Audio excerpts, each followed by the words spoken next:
You on our new look Midday Prime on DD India. I am Tanvi Taneja. On the show today, Russia is accusing Ukraine of being behind a drone attack that damaged buildings in Moscow early Monday morning. We will take you there live.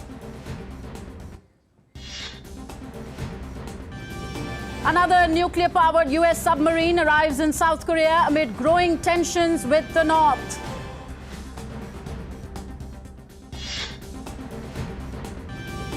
And a mammoth session over Israel's planned judicial overhaul is set to get underway in Parliament amid fresh demonstrations and worker strikes.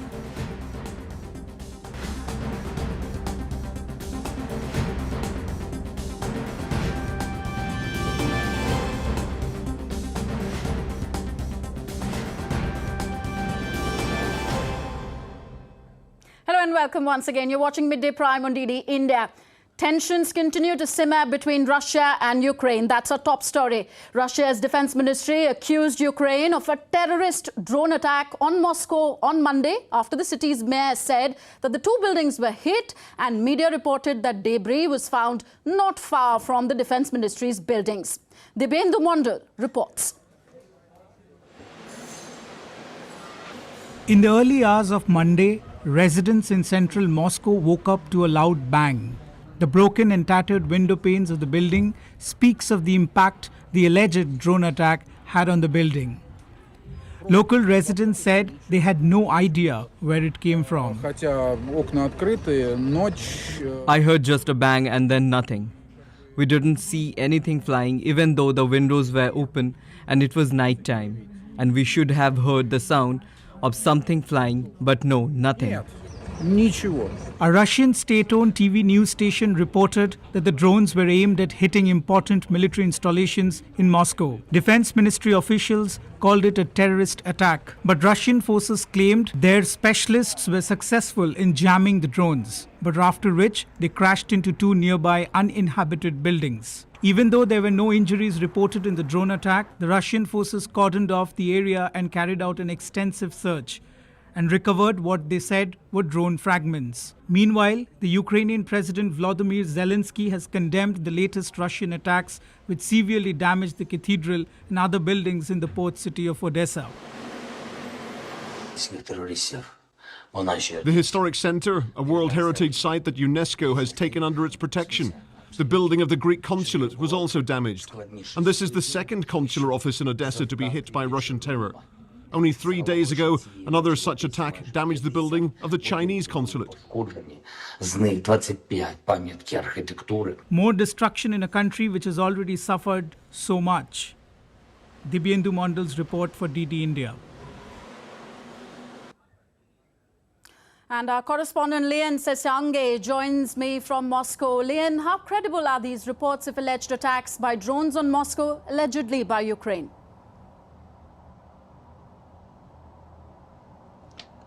Well, video material that we have been able to see suggests that they are actually factual. And as a matter of fact, the debris from the two non-residential buildings was cleared up just soon after that attack. But the Russian authorities say that the drones targeted a particular area in the Kosmolsky prospect, an area that is within the reach of the Russian Defense Ministry buildings. This target occurred at about 4 a.m. Monday here in Moscow. No casualties have been reported. The Russian authorities again say that they were able to fend off and destroy the drones using the electronic defense systems. But even still, the Ukrainian government has not come out to claim responsibility for this particularly, and it's a policy that they have continuously maintained. Leon, what would be the purpose behind any such alleged drone attacks by Ukraine, and is that purpose being achieved? Well, for instance, the Moscow attack is not the fastest. There's indeed been a series of attacks, drone attacks over the past weeks or even still months by Ukrainian forces, at least according to the Russian Defense Ministry. But even still, the capacity for this, or the message for this therein, is from the Ukrainian government to show that they possibly have the capacity to strike at the heart of the Russian government, or even still within Moscow. But there's not been as much success, at least, with the Russian defense coming in to claim and say that they have continuously destroyed the drones and in the wake of their attack. But within the last 24 hours at least, what we have heard is that within Odessa itself, about 11 drones have been destroyed. Not much has been given in that particular direction. And even still now in Moscow, the two that had targeted the residences in Moscow were also destroyed. So there's been a back and forth exchange on the level of success and destruction or in this particular attacks. Lian Senyange reporting to us from Moscow. Moving on now. The US has sent a nuclear-powered submarine to South Korea just days after a US nuclear-armed submarine arrived in the country last Tuesday. It comes amid rising tensions in the Korean peninsula. The USS Annapolis entered a naval base in South Korea's southern island of Jeju about a week after the USS Kentucky, a nuclear-armed ballistic missile submarine, made port in the country.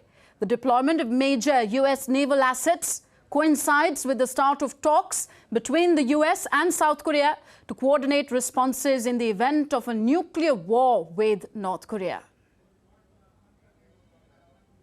The USS Annapolis entered a naval base in Jeju this morning. Its entry into the port is to replenish military supplies during an operational mission. South Korean and the US navies plan to strengthen the combined defense posture with the arrival of the USS Annapolis and conduct exchange activities to commemorate the 70th anniversary of the alliance.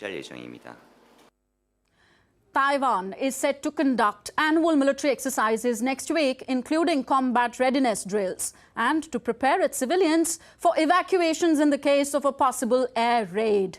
The exercises will include a simulation of the transfer of air combat command power in order to test the Air Force backup system and its emergency response capabilities during wartime. During the 5-day annual military drills, the Song Sing exercises, which aim to ensure reserve forces are adequately trained, will also take place. The drills are also covering a much greater sample of the population than previously, covering districts that account for a combined 3 million of Taiwan's 23 million people. Earlier, China sent nearly 40 warplanes towards Taiwan. Aircraft sent toward the island included J-10 and J-16 fighters and H-6 bombers.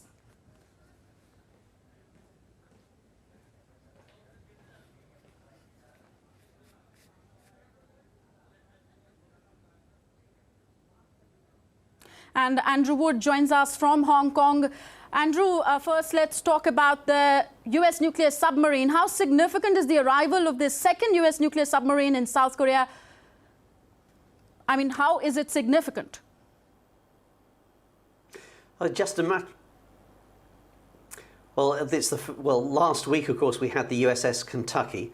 That was the first nuclear submarine to dock in South Korea for 40 years. Now we have another one, the USS Annapolis. There is a big difference with the USS Annapolis, though. It's nuclear powered, but it doesn't have nuclear arms. It's not a sub that will fire nuclear missiles, ballistic missiles, unlike the USS Kentucky, which came last week.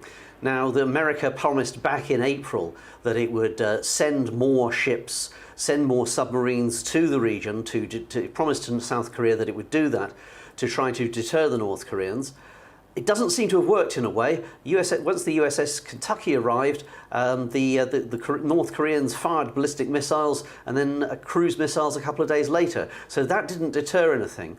This is obviously another show of strength, but it's a little bit more of a velvet hand in an iron glove. No, a iron glove in a velvet hand, because this is as I say, not a nuclear armed submarine. It's a nuclear powered submarine which is used against and for anti-ship warfare. Andrew, how great is the risk of the outbreak of some sort of hostilities, perhaps accidentally, in the region?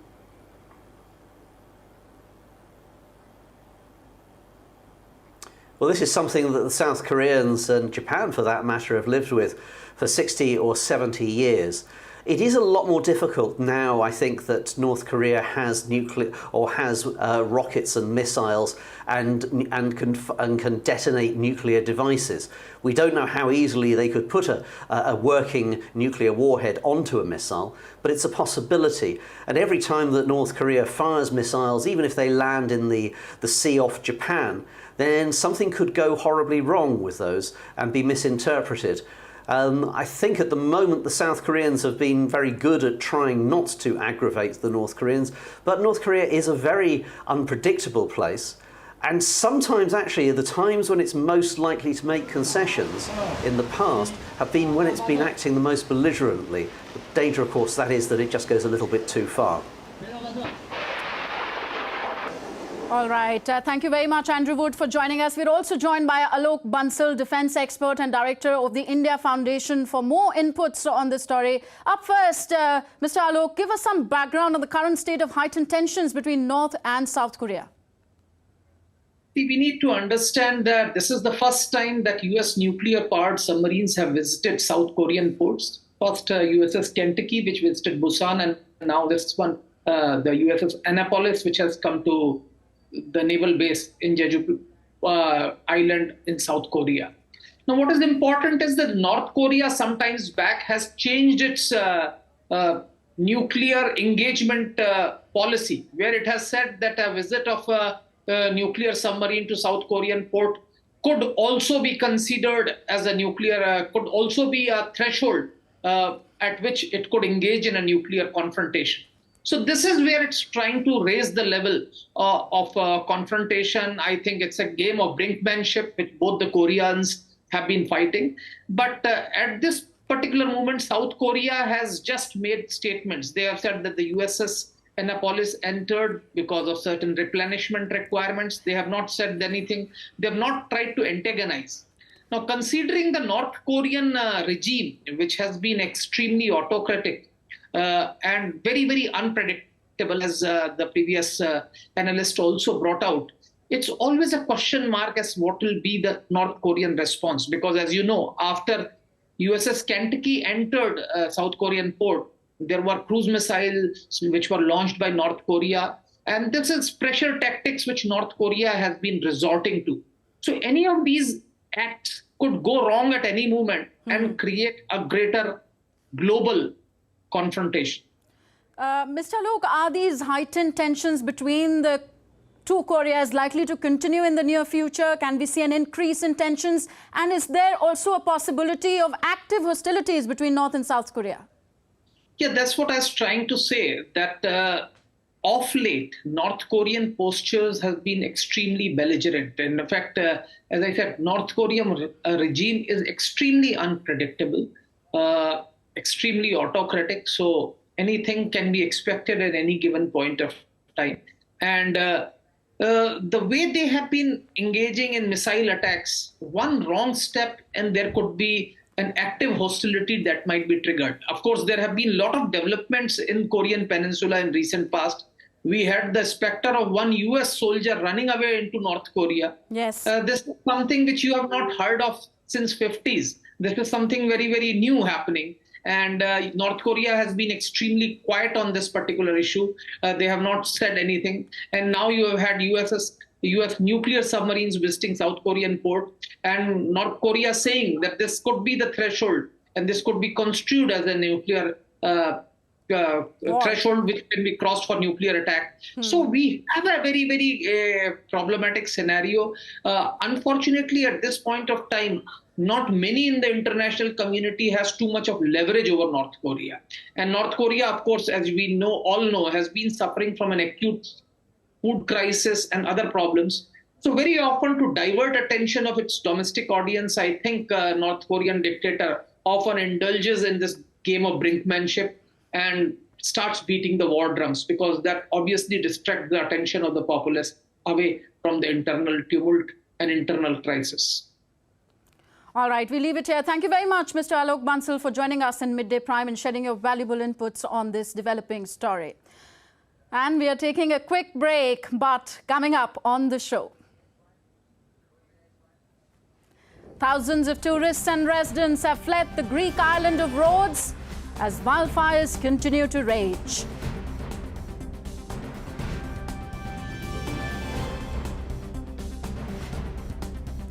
And police in the United States, Ohio, used a helicopter to locate a 3-year-old child who went missing for several hours.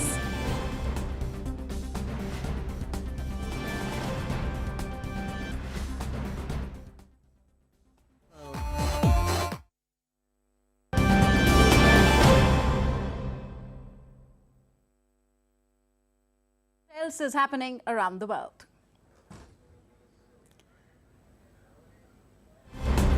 At least 10 people are dead, with fears of more missing after the roof of a school gym collapsed during heavy rain in northeast China. The nation's state broadcaster says 19 people were in the facility when the accident happened late Sunday, with initial investigations showing that perlite, which is a type of volcanic glass, may have been illegally put into the roof when it was built. Authorities have now taken the directors of the construction company into police custody as the probe continues.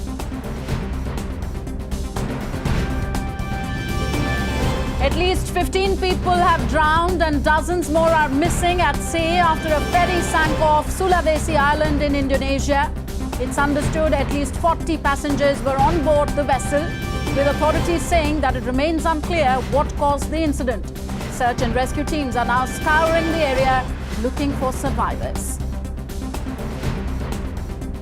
Police in the US state of Ohio used a helicopter to locate a missing 3-year-old boy on Friday. The toddler was in the backyard of a house when he ran away from his babysitter and was missing for several hours. He was found walking through an open field and was reunited with his family. These visuals show the moment the helicopter crew spotted the 3-year-old boy and alerted ground officials, who then took the family members to the child. And in more global news, Corfu and Evia have become the latest Greek islands to issue evacuation orders as wildfires rage in parts of the archipelago. Some 19,000 people have already been forced to flee their homes on roads in what officials say is the largest evacuation exercise in the island's history. DD India's Palak Sharma has the latest. Thousands of tourists and residents continue to flee wildfires on the Greek island of Rhodes. People are being evacuated on private boats as flames threaten resorts and coastal villages. As fires gather pace, a large number of individuals await repatriation flights out of Rhodes. Hundreds of tourists were seen waiting and sleeping on floors at the Rhodes International Airport as continued efforts are on to get foreigners safely off the island. My wife and myself got split up. She got put on a coach, well, walked along the beach and put on a coach. I went out to sea and then went up to Rhodes. It was a good evacuation process and it went well. Meanwhile, volunteers handed out food and water to the stranded tourists as the airport filled with people hoping to get home. The situation was very challenging, but we are here with a strong team of more than 300 TUI representatives. We are facing the situation very well organized and in close cooperation with the Greek authorities. Meanwhile, the Greek authorities issued evacuation orders for the northwest island of Corfu, another popular tourist destination, as wildfires begin to spread across the area.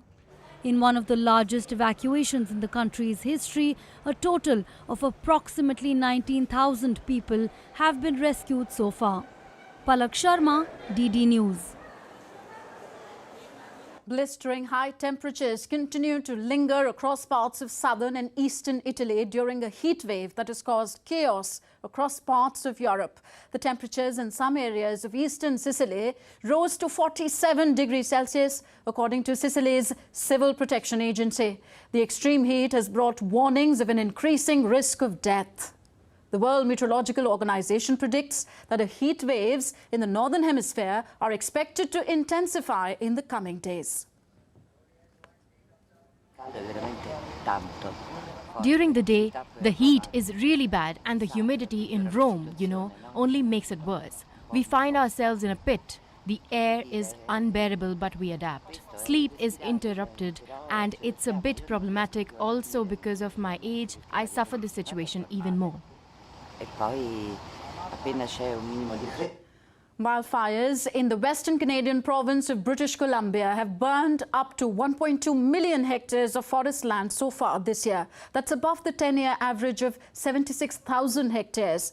More dry weather is expected this week.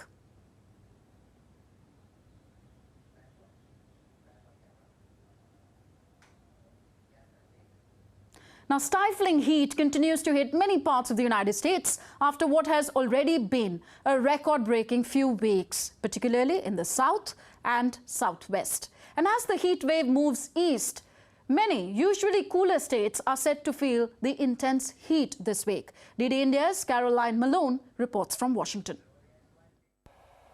Tens of millions of people in the United States are under heat advisories as a dome of soaring temperatures hovers over at least 10 states. The worst of it is being experienced in California, Nevada and Arizona. Cities like Las Vegas and Fresno have excessive heat warnings, with temperatures reaching 45 degrees Celsius, meaning there's a major concern for heat-related illnesses for anyone who is outside for an extended period of time. Several other places have broken records, such as Palm Springs in California, hitting 46 degrees Celsius for 9 consecutive days. It's even worse in Phoenix, Arizona, that's had temperatures of 43 degrees Celsius for more than 3 weeks, with no sign of it letting up. Even the northern state of Alaska is expecting to have its hottest month in July in nearly 100 years. Well, it's happening as world temperatures continue to rise. The last 20 days are the hottest on record and are breaking high average temperatures across the globe. Well, the heat wave in the US is set to move eastward this week. Usually cooler areas such as North Dakota, Nebraska, Missouri and Minneapolis are all due to be scorching. Even the capital, Washington, D.C., will not be spared, with the city expecting heat up to 100 degrees Fahrenheit, that's nearly 38 degrees Celsius, by the end of the week. Caroline Malone in Washington for DD India. Meanwhile, here in India, heavy rain continues to wreak havoc across multiple states, with meteorologists issuing rainfall alerts for a number of areas as water levels rise. Moderate rainfall is expected in parts of Himachal Pradesh and Uttarakhand on Monday. This as the Badrinath National Highway remains closed after a massive landslide occurred there.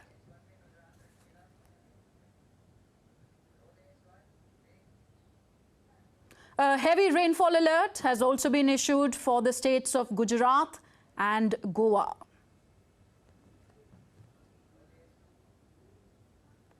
And in Delhi, the Yamuna River level continues to rise above the danger mark.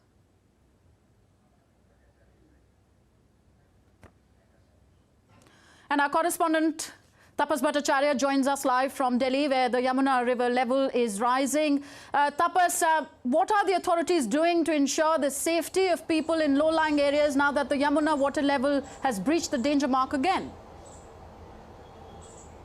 Well, that's true, and yes, and there is a reasoning for that, because we are right now in the active phase of the southwest monsoon, and because of that, the rainfall activity over Himachal Pradesh, some parts of Himachal Pradesh, especially bordering the Uttarakhand and also the Uttarakhand, has been increasing in manifold. In fact, the IMD has issued orange alert for Uttarakhand and yellow alert for parts of Himachal Pradesh. So what happens is that when the rainfall activity picks up up in these two states. And remember, in the next 2 to 3 days, it is expected that the rainfall activity will take place even more. So the water is gusting from there, and it's actually taking and it's coming and using the Yamuna bank, and that's one of the reason why we see the Hatnikund Bridge, Hatnikund Barrage, which is actually right now going almost more than 2 lakh cusecs per feet per water continuously, and that is actually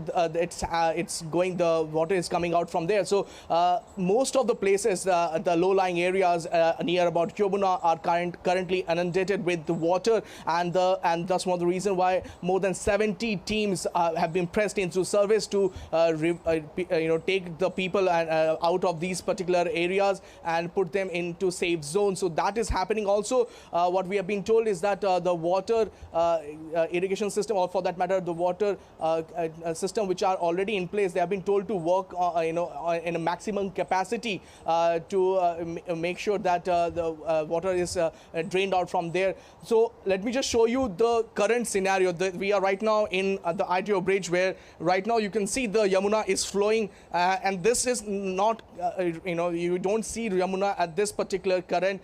Generally we see Yamuna stagnated and there is a stink from there, but right now you can see with the water gushing in, it's a lot of noise coming in, and the level of Yamuna also crossing the 260-meter mark. So that is one point. It is expected that it will touch the 206.7 mark by evening. So the water is slowly increasing. What we expect is that by today evening, there will be some stability in when it comes to the water level. But again, we have to see with the kind of rainfall activity that takes place. As I mentioned, the southwest active phase of monsoon is currently going on. We will have to see what will happen in the next couple of days. Yes, and very briefly, if you could tell us, how could further rains in Himachal Pradesh and Uttarakhand complicate the situation in Delhi and nearby Ghaziabad? In fact, Tanvi, I wanted to mention this part, that in the next 3 days, the Met Department believes that parts of Himachal Pradesh, parts of Punjab, Haryana, parts of Western UP, and obviously Delhi will see rainfall activity, and that's going to complicate matter a little bit, considering the fact that as the upper reaches of Western Himalayas sees the water gushing in from there, and with the rainfall also happening in the areas, as I mentioned, Punjab, Haryana, Western UP, and Delhi in the next 2 to 3 days. One believes that the ordeal is not over for people who have been evacuated from the low-lying areas, and more people, more teams will be needed to press into service to make sure that no untoward incident take place. So everybody is keeping their finger crossed, and hopefully this particular phase will go on. But right now, the southwest monsoon phase is currently just south of. There's a trough that is going on just south of the Delhi and NCR. So that's one of the reasons why we see the kind of rainfall activity. There's a intense rainfall activity is predicted in both the Himalayan states, both in Himachal Pradesh as well as in Uttarakhand. Thank you, Tapas. Tapas Bhattacharya reporting to us from New Delhi and briefing us on the overall rainfall activity in the northern belt of India. Now, updates on India's G20 presidency. The G20 Disaster Risk Reduction Working Group under the Indian presidency began its third and final meeting in Chennai today, signifying India's commitment to addressing global challenges posed by disasters and climate emergencies. This meeting aims to bring together G20 countries and their leadership, international organizations and knowledge partners to engage in drafting the communique, encapsulating the shared commitments and key recommendations regarding the working group's priority areas. Addressing the inaugural session, India's G20 Sherpa Amitabh Kant highlights that India will first transform early warning into early action that can mitigate the devastating impacts of disasters in a community. Growth and progress and disaster risk reduction are two sides of the same coin. I'm filled with hope for a more disaster resilient future, not merely because of the establishment of this working group, but also because of the profound enthusiasm that each one of you has brought to the table. It is our belief and hope that the deliberations that have taken place in this working group will firstly transform early warning into early action, because it is only timely and decisive action that can mitigate the devastating impact of disasters in our community. Principal Secretary to the Prime Minister of India, Pramod Kumar Mishra, also said that members should focus on problem solving with a dedicated effort. He added that one should always think about the efforts to overcome the disaster. Disaster resilient infrastructure, which is very important, because without making infrastructure disaster resilient, we'll have more loss of life, more loss of properties and assets. And of course, the main areas of disaster recovery, so far we have been focusing preparedness for response, but the focus should also be on preparedness for recovery also, because we look at recovery only after a disaster happens, but we must be prepared well in advance. And in India's Aisha Khanam now joins us live from Chennai. Aisha, what are the likely to be broad areas on which the G20 Disaster Risk Reduction Working Group will make its recommendations?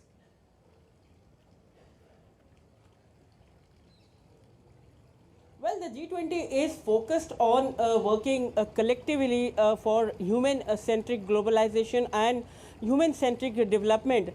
And the 5 priorities that the G20 nations have worked together right from the beginning of the first G20 Disaster Risk Reduction Working Group is that first is how to overcome the disasters and how to create a robust infrastructure and how to build a resilient infrastructure to reduce the disaster risks involved, and also how to create a big robust financing infrastructure so that the disasters and also the quick recovery after the post the disasters is easily made.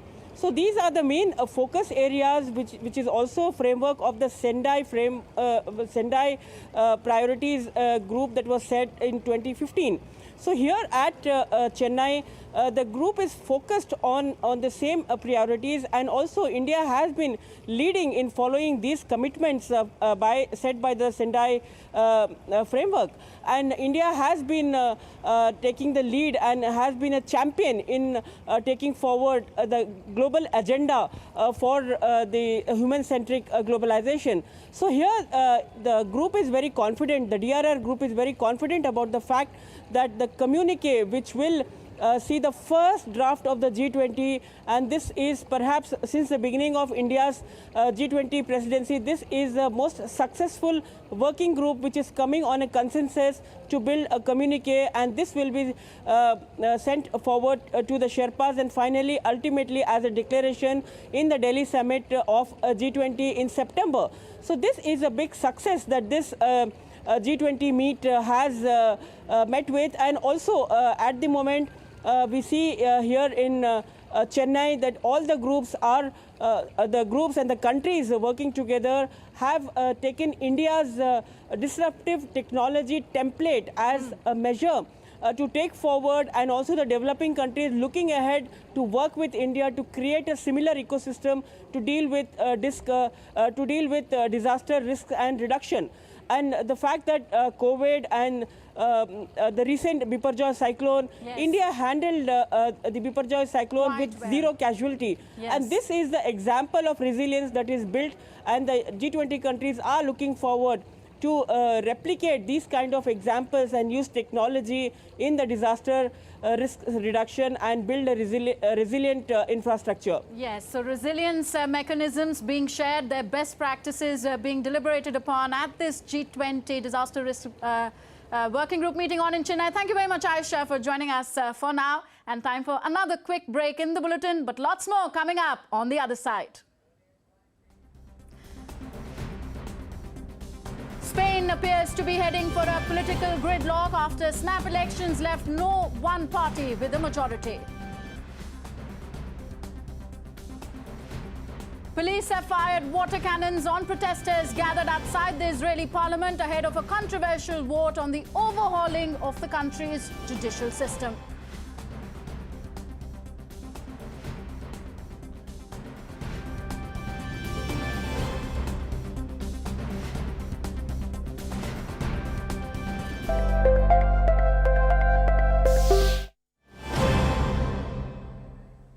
Welcome back to DD India. A reminder of some of the top stories we've been reporting on in Midday Prime. Russia's defense ministry has accused Ukraine of a drone attack in Moscow early Monday morning, calling it a terrorist attack. Russian authorities said that the two non-residential buildings were hit and debris was found not far from the defense ministry. Russian forces claimed that specialists were successful in jamming the drones and there was no serious damage or casualties. A second major US naval asset has arrived in South Korea as the two allies seek to boost American strategic assets to deter North Korea. It comes as China and Russia have wrapped up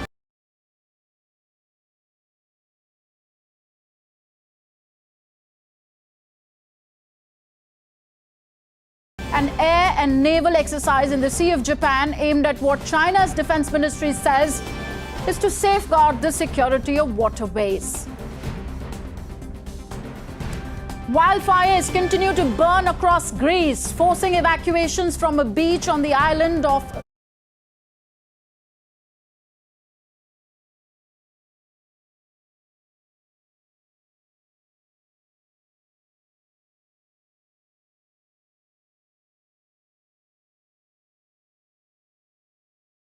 Sorfu, while tens of thousands of tourists crowded into Rhodes Airport after fleeing their hotels.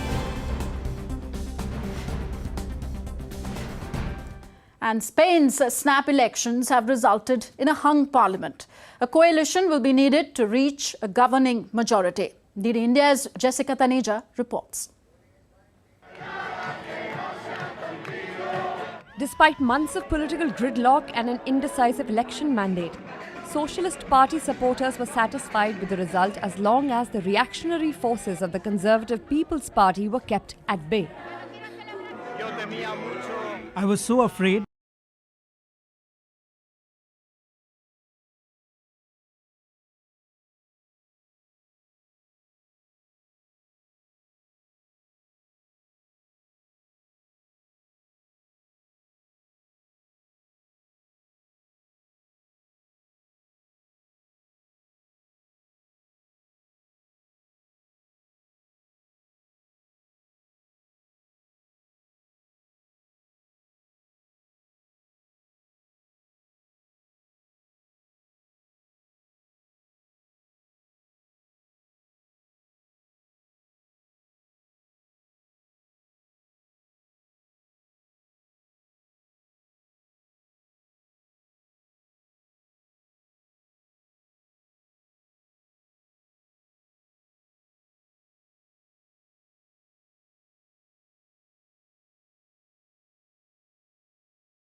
I lived through the far right when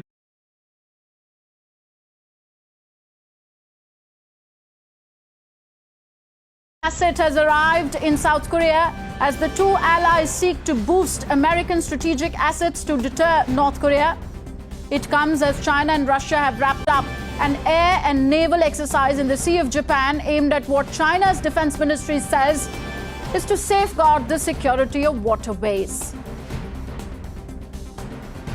Wildfires continue to burn across Greece, forcing evacuations from a beach on the island of Sorfu, while tens of thousands of tourists crowded into Rhodes Airport after fleeing their hotels.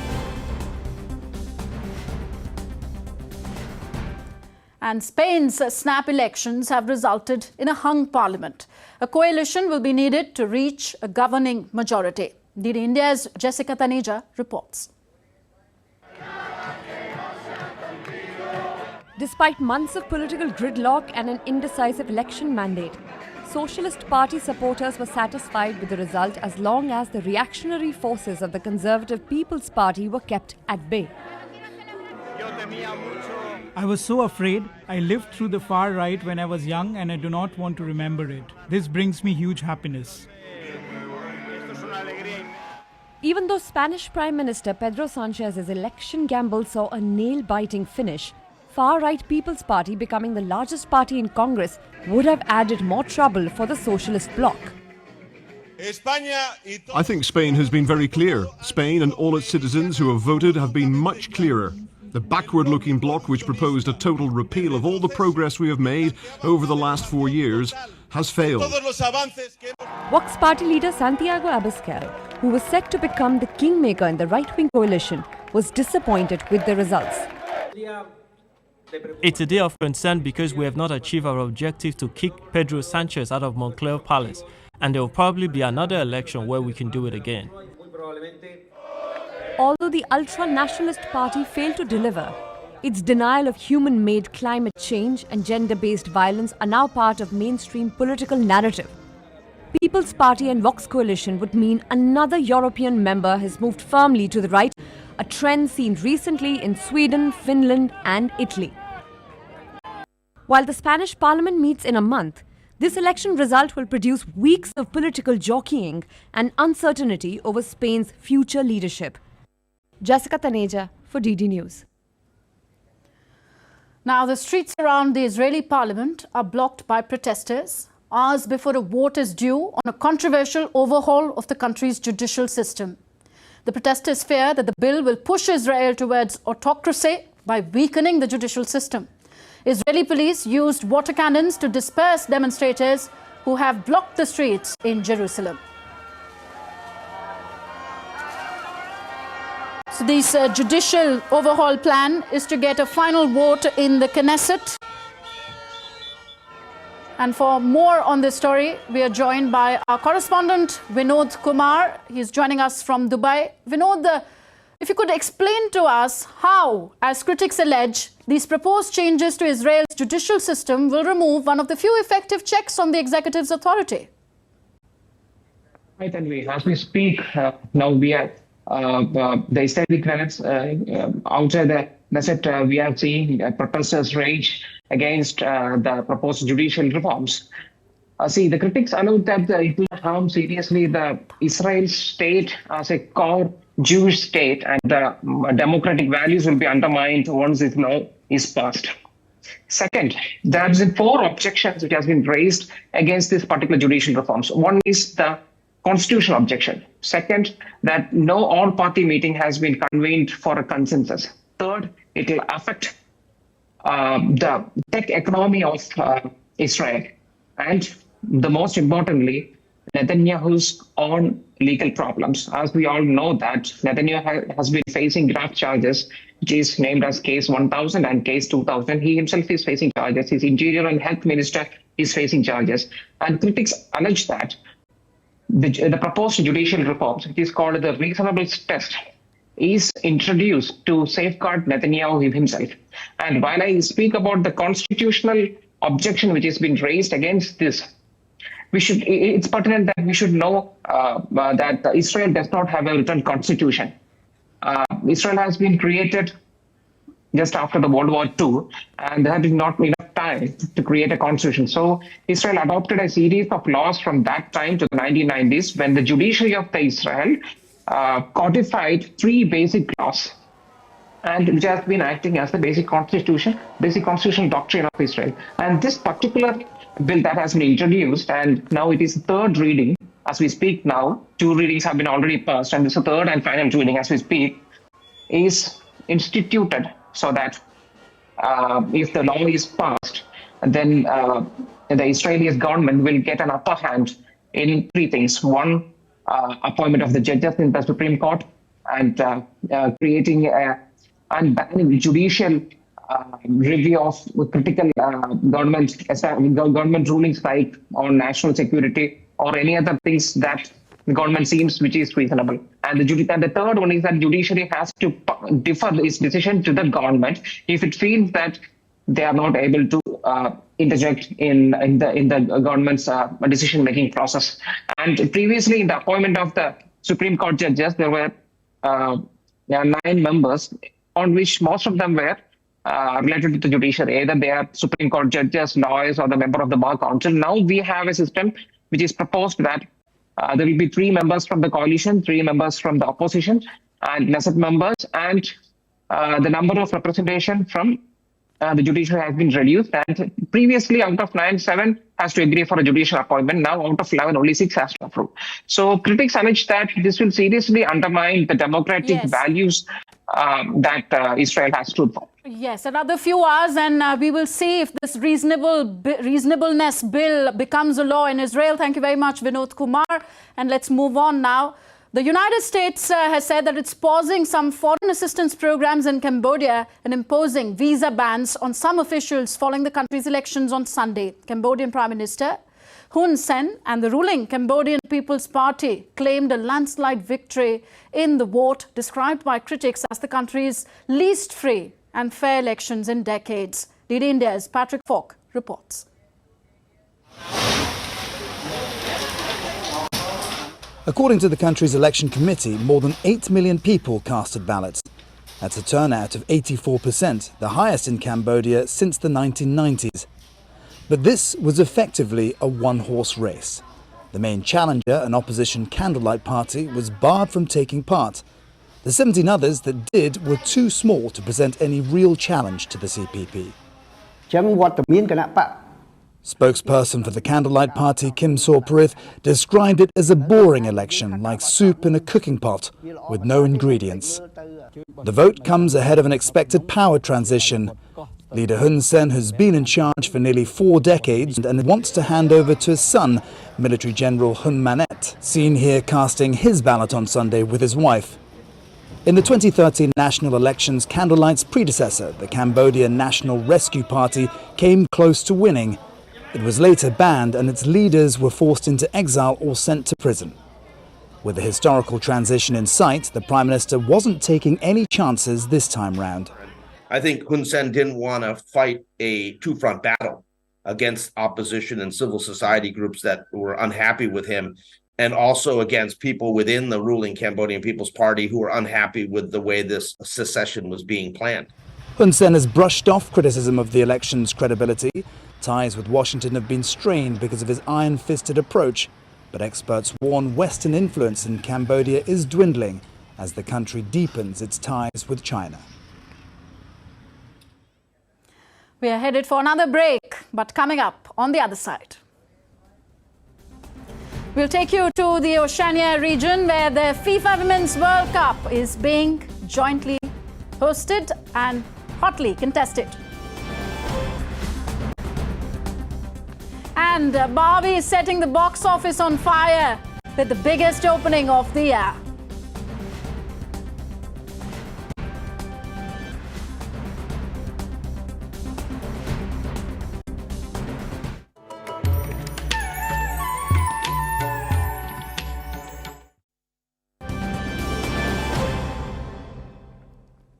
Thank you for being with us. And now for the latest on the sporting action front, here's my colleague Deepika Mehto. And now let's quickly take a look at all that is passing in the world of sports to begin with cricket first and talking about Australia that has finally retained the Ashes series once again, escaping a rain-affected fourth test largely dominated by England that resulted in a draw. Well, after only 30 overs of play were possible between showers on Saturday, Australia trailed by 61 runs in their second innings with 5 wickets remaining heading into the 5th day at Emirates Old Trafford. But persistent showers meant that Sunday's plan was abandoned without a ball being bowled.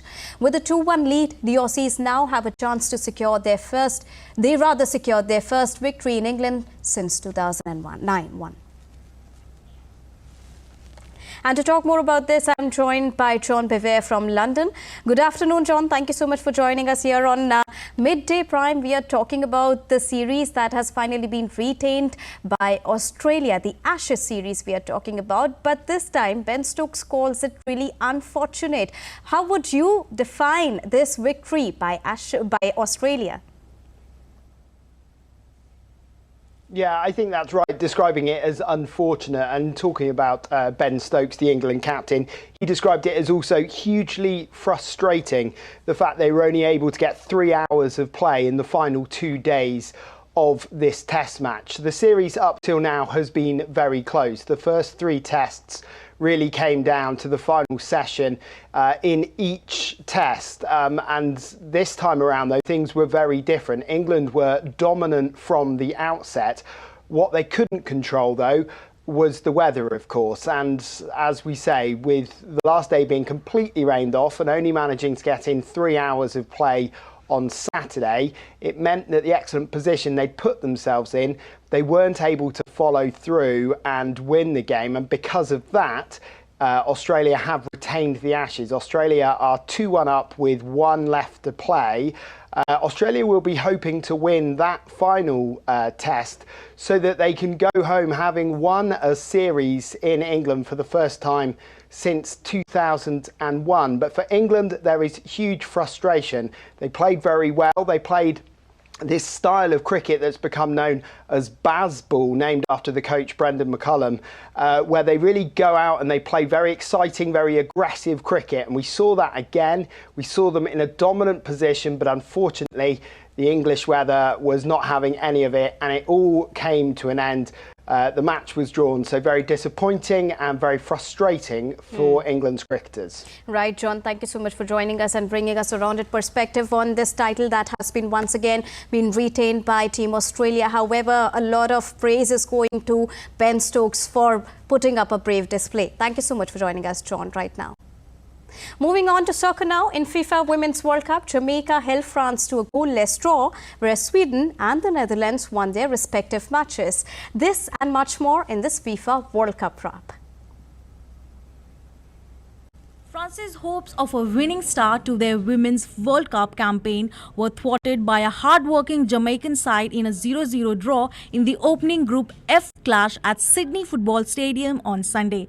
The 5th-ranked French semi-finalists at last year's Euros were unable to get their game going as the Jamaicans hassled and harried them throughout the 90 minutes to earn their first World Cup point after 3 losses on their 2019 debut. A nervous Sweden fought back and stuck late on to grab a 2-1 win over South Africa in the Women's World Cup opener on Sunday in the Wellington rain. The 3rd-ranked Swedish conjured up the winner in the 90th minute through defender Amanda Ilestad, much to the relief of their fans in the miserable conditions. The Dutch runner-ups in 2019, after losing 2-0 to the United States in the final, had less trouble against debutants Portugal in the New Zealand. Defender Stephanie van der Gracht scored with a powerful header on 13 minutes with what turned out to be the winner. The Netherlands now face the United States on Thursday in a rematch of their final with Group E supremacy at stake.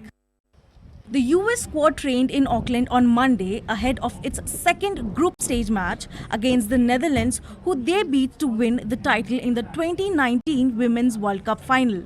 They are widely expected to be the toughest team the Americans face in the first round of the tournament, with the winners of the match likely to finish top of Group E. They meet on Thursday in Wellington. Olympic champion Canada trained at Olympic Park in Melbourne on Monday as they prepared for the second World Cup game against Ireland on Wednesday. Bev Priestman's team missed a penalty during their 0-0 draw with Nigeria and will be eager to get the 3 points against Ireland before playing co-host Australia in their final group stage match next Monday. Australia, 1-0 winners over the Irish on Thursday, led the group on 3 points with Nigeria and Canada on 1. Sports Desk, DD India. Moving on to India versus West Indies now. An incredible display of aggression by Indian batters, backed by Mohammad Siraj's career-best performance, puts India in a promising position to win the second test against West Indies. Siraj's remarkable 5 for 60 allowed India to dismiss West Indies for 255 in the first innings, giving them a substantial 183-run lead. In the second innings, India declared at 181 for 2 after just 24 overs, setting a challenging target of 365 for the host. Now the team's lightning-fast 100 runs in 12.2 overs made Test cricket's history. On the other hand, Ravichandran Ashwin's latest wickets added to the pressure on West Indies, who now face a daunting task of chasing down 289 runs on the final day for an unlikely victory. Moving on, Indian tennis player Sumit Nagal has beaten Czech player Dalibor in straight sets by 6-4, 7-5 to clinch the Tampere Open title. Now, this is Nagal's 4th ATP Challenger title in 5 outings and his second crown this year, having won the Garden Open in Rome back in the month of April. So that's all from the world of sports for now. Deepika Mehto tracking all this sporting action for us.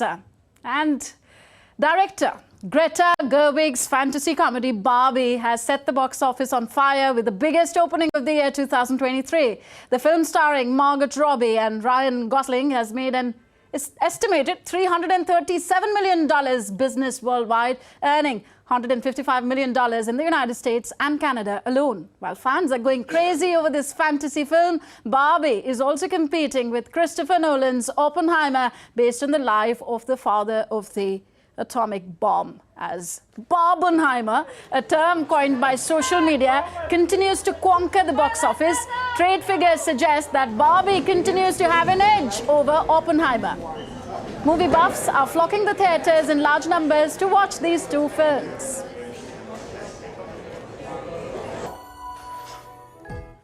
And dozens of colorful fiberglass cows are lining the streets of Mexico City as part of a new exhibition.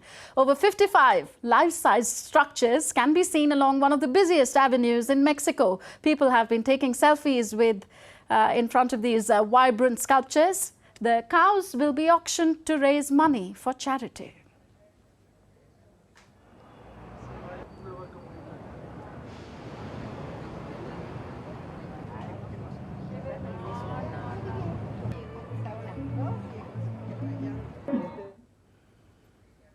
And with that, it's a wrap on Midday Prime. But news and updates continue on our channel where we cut the noise. You can also catch us live on our YouTube, Instagram and Twitter handles at DD India Live. Thank you for being with us. Namaskar.